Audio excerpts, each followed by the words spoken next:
what have you, but it is something that she taught me in the Gnosis, and I want to share it in this group.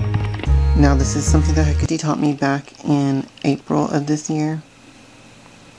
And that's an important thing. This spell can only be cast while the sun is in the constellation Aries. And don't use the dates from popular astrology, y'all, because that's not correct, pretty much. I use Vedic astrology, which shows where the planets are actually in the sky with your naked, if you're looking with your naked eye or with a telescope or something, where they physically seen in the constellations. And popular astrology, Western astrology, actually just divides the sky in sections of degrees, and it's not actually based in the physical perception view, okay? So if you want to do the spell and plan out your spells how I do, how Hekate taught me, get the app on your smartphones called Star Chart in the Google Play Store, and you'll actually be able to plan out when the sun is actually in Aries. The spell is quite a process, because it takes quite a bit of planning and preparation. You need to be able to prepare this entire spell during the waning moon phase, leading up to the new moon in Aries, okay? So I'm just going to show you a little bit of the instructions here. This spell requires 7 sacrifices to be bound into 7 stones, consecrated with bloodroot and mandrake root, all during the waning moon. The spell is then cast on the following new moon crescent, with the sun and the moon conjunct in the Aries constellation. Now, every new moon, every dark moon / new moon, the sun and the moon are always going to be conjunct. Okay, just so y'all know that. So basically, during the waning moon, leading up to this new moon, you're going to want to basically gather consecrated stones. And let me tell you how I did that. Basically, for the 7 sacrifices, the way that it worked out for me was, at first I was like, what is the word? I had a strong aversion to doing this spell when Hekate first told me about it. Because I was like, 7 sacrifices, what the fuck? But she was like, no, it's not like that. You don't have to kill anything. You're actually going to be going to the scenes of death of 7 people and collecting stones from that location.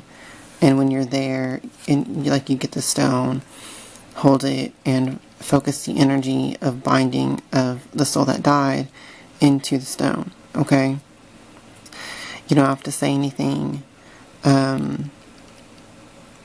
I did say words when I did it, but more than anything, it's just focused through your willpower when you're binding the souls into the stones. This makes sense as well if you look up the mythology of Hekate, where they say that Hecate's presence haunts the scenes of crimes and the places of death. That's very much true. As I discovered with this spell, her spirit, her energy is very much present in places of death, where death has occurred. So basically, with these 7 souls that I did for my spell, the very first one was this person. He was this is actually right in the hometown where I moved back to now, y'all. This person, Jesse Juarez, was like a known local, literally crazy person. I think he was homeless even. It's actually very sad, his story, but he was killed by the police here. A typical case of your abusive police. He was known to be crazy by everyone, and some kind of incident happened where the police were called because he was wandering around in a field, and they shot him on the scene just because he was holding a shovel. Okay, very sad story. But basically, with these other deaths as well, one was a little girl that got ran over by a train. One was actually, I think a few of these were car accidents. That all of these deaths occurred within the waning moon, leading up to the new moon in Aries. Okay, I don't know how y'all are gonna feel about this spell, if you even want to practice it or not, but for me, I did it because Hekate told me to.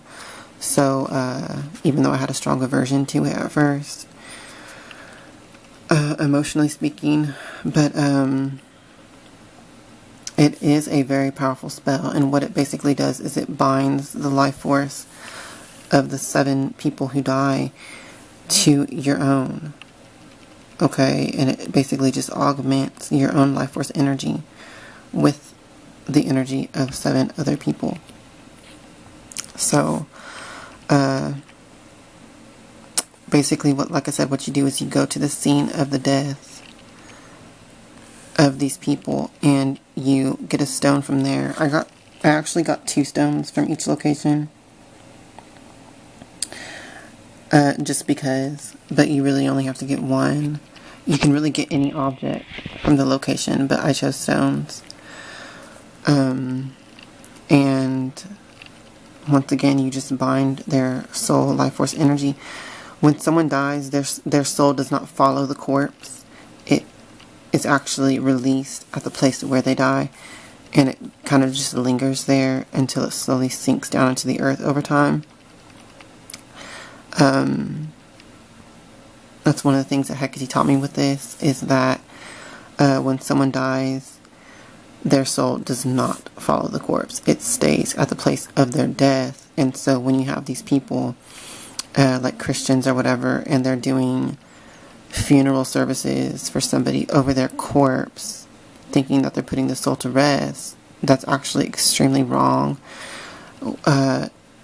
A shaman or a witch actually needs to go to the location where the person died at, or the home, what have you, where the person actually died, and that's the area where the ritual needs to take place of putting their soul to rest.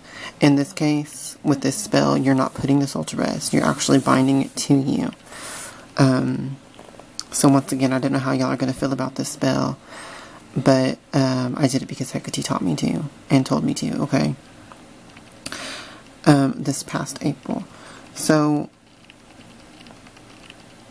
what you're going to do is you're going to gather the objects from these locations.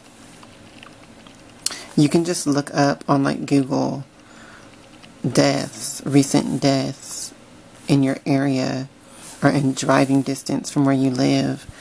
That's what I did basically. Hekate told me, she assured me that there would be 7 deaths during this waning moon phase that I would be able to have access to, and she was right.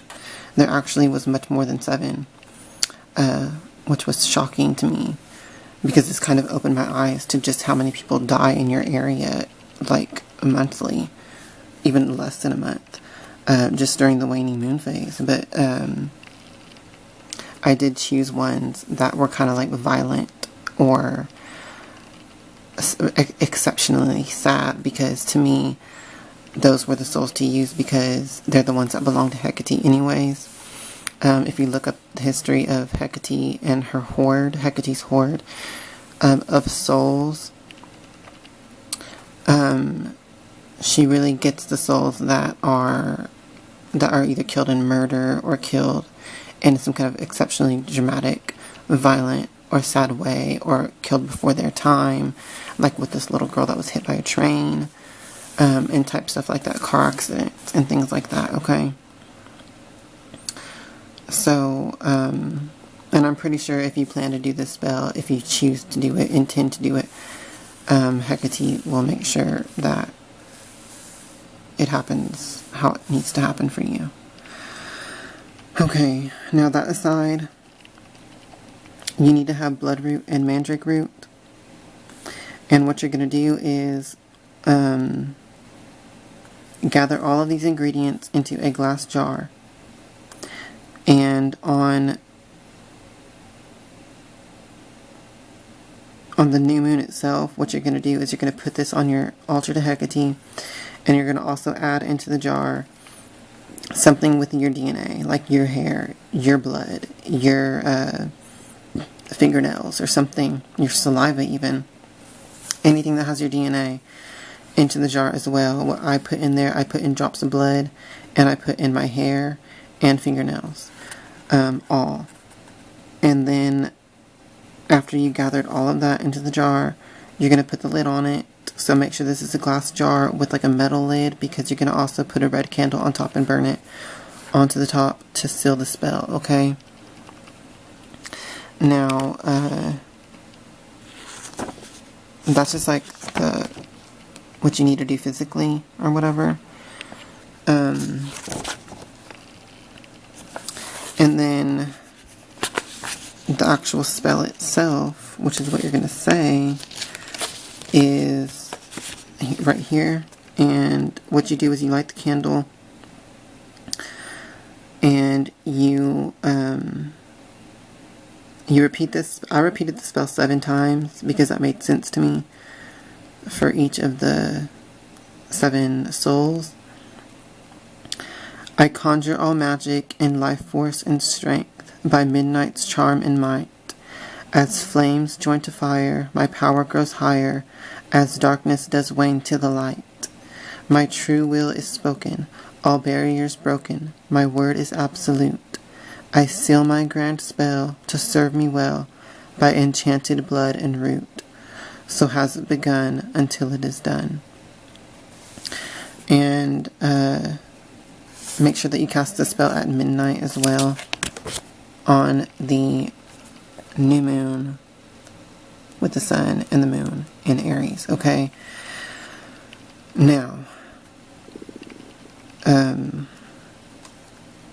what I did was I left the jar spell on my Hekate altar all the way from the new moon to the full moon, and I kept burning red candles on it. I did that a total of 7 times, so I didn't do it every single night in between the new moon and the full moon, but I did it 7 times in between that phase, and I don't remember the exact days I did it on, but I did it at midnight each night. I meant to point at midnight each night, okay, on each of the nights that I did it on.